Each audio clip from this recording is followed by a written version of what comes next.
Hi everyone. So in this video we are going to see the grammar part. Grammar concept देखेंगे इस chapter का, chapter number 5 सेवा ही परमो धर्म। इसकी summary, important words, important questions part 1 में हम देख चुके हैं। मैंने प्लेलिस्ट बना दिया है, इस वीडियो के एंड में आपको दिख जाएगा, तो वहां से जाके आप सभी वन शॉट रिविजन वीडियोस देख सकते हैं।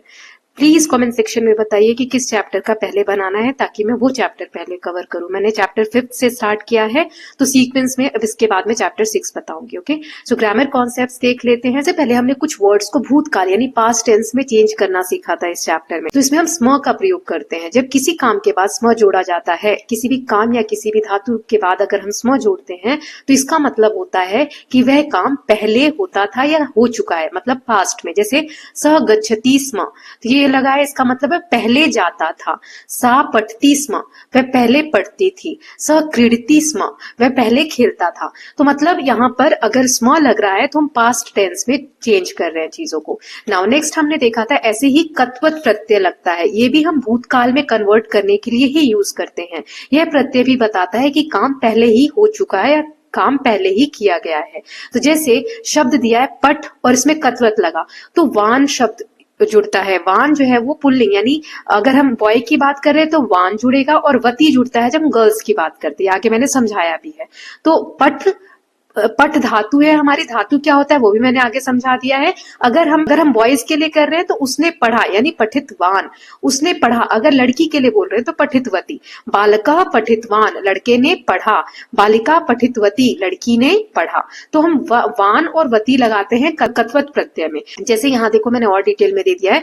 कत्वत प्रत्यय जब धातु में लगता है, अगर कर्ता लड़का है यानी पुल्लिंग हो, तो शब्द के अंत में वान लगता है, और बहुवचन में वंतः लगता है। ये चार्ट भी दिया हुआ है आपके चैप्टर में। जैसे गतवान, कृतवान, ये पुल्लिंग हो गया। अगर कर्ता लड़की है जो काम कर रही है, सब्जेक्ट अगर वो लड़की है तो स्त्रीलिंग हो, तो अंत में वती लगता है, बहुवचन में वत्य लगता है। ये वंत और वत्य भी आपको याद रखना है। जैसे गतवती, कृतवती। मूल क्रिया जो धातु के अनुसार शब्द के पहले भाग में परिवर्तन होता है, पर अंतिम प्रत्यय कर्ता के लिंग और वचन के अनुसार बदलता है कि बहुवचन है कि लिंग कौन सा है, स्त्रीलिंग है कि पुल्लिंग है। अब ये धातु क्या होता है, बार बार हम बोल रहे हैं धातु के बाद लगता है या धातु से पहले, तो ये चीजें क्या होती है हम समझ लेते हैं। धातु मतलब संस्कृत व्याकरण में क्रिया का मूल रूप। क्रिया क्या होता है, काम, यानी जिस शब्द से कोई काम होना बताया जाता है। जैसे पढ़ना, जाना, खाना, खेलना, देना, लिखना, ये सब क्या है, क्रिया है, कोई काम है। तो इन क्रियाओं का जो सबसे छोटा यानी मूल रूप होता है उसे हम धातु कहते हैं। जैसे पढ़ना, तो पठ, पठ क्या हो गया, ये धातु रूप हो गया, मूल रूप हो गया पढ़ना शब्द का। पढ़ना क्या है, काम है। ऐसे और एग्जाम्पल्स यहाँ मैंने दे दिए। जाना, गम, खाना, खाद्य, खेलना, क्रीड़ा, लिखना, लिख, करना, कृ। तो धातु में ही प्रत्यय जैसे वान, कृतवान, वती, कृतवती, स्म, ती, सी, मी, ये जुड़ जाते हैं धातु जो रूप है उसके बाद, तो इससे पूरा वाक्य बनता है। जैसे यहाँ देखो स्त्रीलिंग रूप में अगर हम बोले, तो यहाँ हमें पुल्लिंग दिया हुआ है पठितवान, मतलब ये पुल्लिंग के लिए दिया है, तो इसको एक वचन में हमें लड़की के लिए बदलना है, तो पठितवती स्त्रीलिंग रूप देख रहे हैं, और बहुवचन में वत्य लग जाएगा, पठित वत्य। गतवान, गतवती, गतवत्य। लिखितवती, लिखितवत्य, वती, वत्य, या पढ़ लीजिएगा। खादितवान, खादितवती, खादितवत्य। क्रीडितवती, क्रीडितवत्य। हसितवती, हसितवत्य। निवेदितवती, निवेदितवत्य। सुचितवती, सुचितवत्य। अब अगर हमें ऐसे पुल्लिंग में चेंज करना है तो पठितवती का क्या हो जाएगा, पठितवान, पठितवंत। यहाँ पे वान और वंता लगता है, और स्त्रीलिंग में वती और वत्य लगता है। तो ये आप याद रखना, ठीक है। फिर यहाँ दिया कृतवती, कृतवान, कृतवंत। दृष्टवती, दृष्टवान, दृष्टवंत। दत्तवती, दत्तवान, दत्तवंत। प्रक्षालितवती, प्रक्षालितवान, प्रक्षालितवंत। धावितवती, धावितवान, धावितवंत।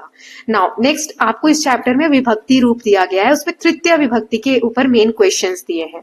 विभक्ति के ऊपर मैंने एक शॉर्ट वीडियो बनाया है, उसका लिंक भी मैं यहाँ दे दूंगी नीचे डिस्क्रिप्शन बॉक्स में, आप देख लीजिएगा, या यहाँ आई बटन पे क्लिक करके देख लीजिएगा। ओके, सो किसी चीज की मदद से काम करना, जैसे किसका उपयोग करके हमने कोई काम किया, तो उस वीडियो में आप अच्छे से समझ जाएंगे। जब हम बताते हैं कि काम किसकी मदद से किया गया है, तो वो तृतीय विभक्ति होती है। जैसे लेखनया, लिखती, किस चीज से लिखा जा रहा है, पेन से लिखा जा रहा है या पेन से लिखती है। दया सेवाम करोति स्म, तो मतलब दया से सेवा करता था, दया से। पात्रेण जलम पीबती, गिलास से पानी पीता है, किस मतलब पात्र से, तो किस चीज की हेल्प से हम कोई काम कर रहे हैं, तो वहां पर तृतीया विभक्ति लगती है। कैसे चेंज होता है उस वीडियो में मैंने समझाया हुआ है। ये एक चार्ट आपके चैप्टर में दिया हुआ है। जैसे यहाँ गम धातु है, इसका वर्तमान काल हमें दिया है गच्छति, अब भूतकाल में बदलना है अगच्छत। गतवान पुल्लिंग में क्या हो जाएगा, गतवान, स्त्रीलिंग में गतवती, और भूतकाल में गच्छति स्म। ठीक है, भूतकाल में हमने चेंज किया। लिखती, अलिखत, लिखितवान, भूतकाल में लंग लकार में ये अ लग जाता है आगे। ठीक है, और यहाँ लिखितवान, लिखितवती, लिखती सम, फिर गा, गायती, अगायत, गीतवान, गीतवती, गायती सम, पा, पीबती, अपीबत, पीतवान, पीतवती, पीबती सम, श्रु मतलब सुनना, श्रुणोति, अश्रुणोत, श्रुतवान, श्रुतवती, श्रुणोति सम, दा, ददाती, अददात, दत्वान, दत्वती, ददाती सम। तो आपको समझ में आ रहा है, स्त्रीलिंग में वती और यहाँ पे वान वान वान वान ऐड हो रहा है ना, और यहाँ पे वती वती ऐड हो रहा है। अब यहाँ पर भूतकाल में चेंज करें तो स्म ऐड हो रहा है। तो ये सारी चीजें मैंने आपको समझा दी, इंपॉर्टेंट कॉन्सेप्ट्स हमने सारे देख लिए इस चैप्टर के जो भी हैं। तो इसके साथ हमने चैप्टर नंबर 5 अच्छे से वन शॉट रिविजन इसका देख लिया है। नाउ चैप्टर 6 देखेंगे। अगर पहले कोई और चैप्टर चाहिए तो please let me know, okay. So will meet very soon, till then please take care of yourself, all the best for your exam, thank you so much.